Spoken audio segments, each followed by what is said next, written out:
Wanna say me people?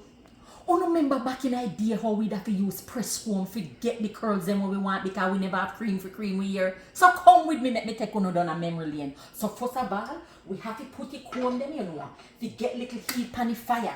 And you see when they heat up, you know, you take it and you do a thing like this and you have to wipe it off, you know.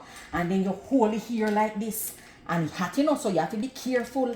And when you do a thing like this and you take it through like this now. And then you have to put down back this one, you know.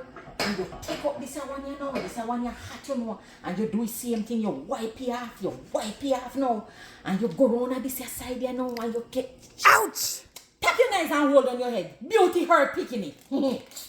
Yes, and you do it. And me I tell you something, you see when you don't press that, you're not nice, so you know. But let me tell you something, make sure so you not go out in the rain, you know. Because if rain catch this year, nothing thing so. Mama Selva here, as always, have a beautiful evening, my people.